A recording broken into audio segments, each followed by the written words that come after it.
Prasida on Podcast. Halo, selamat datang di Prasida on Podcast. Perkenalkan, nama saya Dedi Wianto dari Ambalan Jenderal Sudirman Dewi Sartika. Di sini saya akan membahas tentang eksistensi pramuka dalam memaknai Hari Baden Powell di tengah pandemi. Tentunya di sini saya nggak sendirian kayak kalian. Saya di sini ditemani oleh Kak Dianita Fadianingrum. Halo Kak Dianita. Halo Kak Dedi. Ini dengan Kak Dedi Corbusier bukan nih? Bukan dong, mungkin namanya ya 11-12 lah. Kalau badannya masih bisa ditandingkan. Oke, berarti cuma mirip namanya ya Kak? Ya, alhamdulillah masih kebawa-bawa artis. Oh ya Kak, gimana nih kabarnya di tengah pandemi kayak gini? Alhamdulillah baik, tentunya dengan tetap menerapkan protokol kesehatan COVID-19 ini. Oke, juga buat teman-teman nih jangan abaikan ya protokol kesehatan, tetap patuhi, gunakan masker, selalu jaga jarak, cuci tangan, dan juga tetap disiplin agar penularan COVID ini tidak bertambah di Indonesia. Oke, jadi sini kita akan membahas tentang eksistensi pramuka dalam memaknai Hari Baden Powell. Tentunya juga gak asing ya buat teman-teman semua gerakan pramuka. Wah, pembahasannya menarik nih Kak. Iya dong, mau tanya nih Kak, apa sih pendapat Kakak ya menurut Kakak ini di Hari Baden Powell di tengah pandemi kayak gini?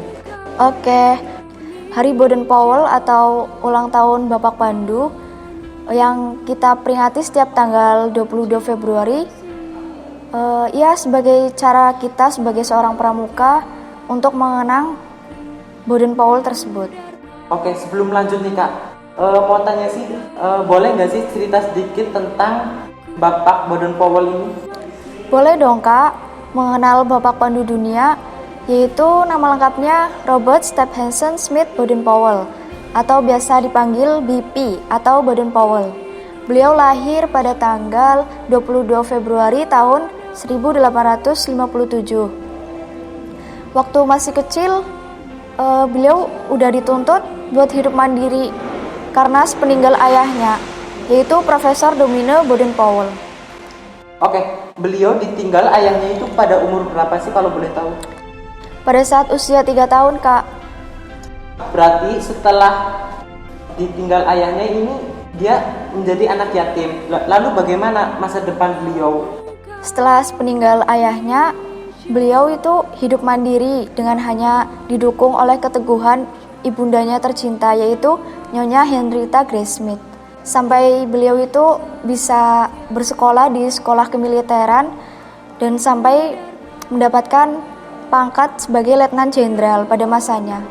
Berarti Bapak Baden Powell ini dari kecil udah mandiri ya sampai sekolah di kemiliteran. Ya benar sekali Kak Dedi.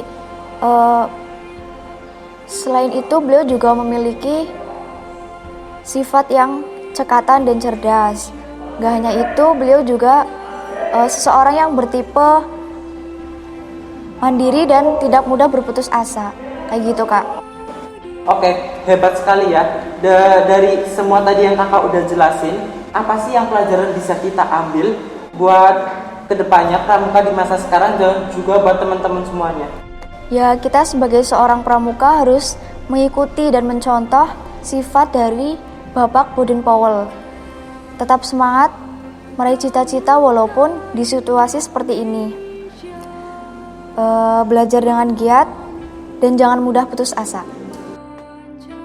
Wah, tentunya dong tetap semangat dan juga teman-teman, meskipun dalam kondisi kayak gini, kita bisa melaksanakan kegiatan kepramukaan dengan online atau virtual. Sebagai contoh juga kemarin di Kuarja Purbalingga melaksanakan upacara dalam rangka Hari Baden Powell. Itu juga dilaksanakan melalui live YouTube. Ya, tentunya dengan tetap memperhatikan protokol kesehatan COVID-19 ini Kak. Contohnya menjaga jarak, mencuci tangan dan memakai masker, dan tidak melakukan kerumunan di suatu tempat. Oke Kak, kan di tengah pandemi kayak gini ya, hal yang konkret itu seperti apa sih bisa dicontohkan untuk seorang siswa dan seorang anak? Oke, sebagai seorang siswa di tengah pandemi ini, pastinya mereka memiliki banyak kendala. Contohnya, mereka tidak memiliki kuota untuk pembelajaran. Terus sinyalnya juga di daerahnya itu susah. Terus mereka itu sebagai seorang siswa pastinya memiliki rasa bosan ya Kak dalam pembelajaran daring. Dari permasalahan itu pastinya ada solusi-solusi tersendiri ya Kak. Dari yang pertama itu siswa nggak memiliki kuota, tapi dari sekolah itu masih memfasilitasi ruang lab komputer agar siswanya kalau nggak ada kuota itu bisa datang ke sekolah agar tetap mengikuti pembelajaran secara daring. Terus kalau mereka sinyalnya susah di daerahnya, mungkin bisa mencari tempat lain yang sinyalnya itu lebih bagus. Kalau siswanya itu memiliki rasa bosan, sebenarnya mereka bisa mengikuti ekskul yang ada di sekolah Kak, contohnya ekskul pramuka atau organisasi lain, kayak gitu Kak. Nah, untuk anak sendiri itu apa sih perannya di pandemi kayak gini? Kalau untuk anak, itu kan udah kewajibannya sebagai anak untuk berbakti kepada orang tua. Apalagi kalau orang tuanya terdampak COVID-19 seperti ini. Contoh terkecil yang bisa kita lakukan sebagai seorang anak yaitu bisa membantu pekerjaan yang ada di rumah. Contohnya membersihkan ruangan, mencuci baju, atau membantu ibu memasak di dapur. Itu contoh-contoh terkecilnya Kak. Jadi seperti itu. Oke, dari sikap yang bisa kita ambil yang bisa diterapkan oleh siswa dan anak yaitu sikap pantang menyerah. Jadi sikap pantang menyerah itu kita ketika mendapat masalah kita jangan berhenti tapi terus mencari solusinya. Karena setiap masalah pasti ada solusi yang terbaik. Oke teman-teman, terima kasih yang sudah mengikuti podcast kami. Semoga apa yang telah disampaikan bisa bermanfaat buat semuanya. Oke, sampai jumpa. Salam Pramuka. Procedure on podcast.